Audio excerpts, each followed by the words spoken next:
Song number 21, Whistle at the Stars. This piece begins with an open A string, followed by 4 open E string quarter notes. The second line has 4 F sharp quarter notes.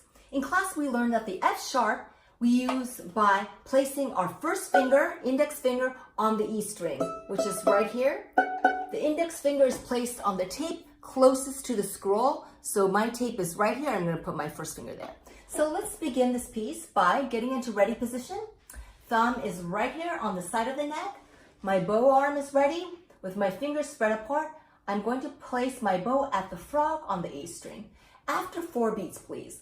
1, 2, 3, 4.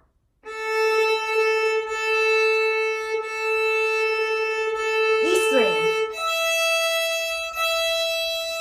Use your whole bow. Now F sharp.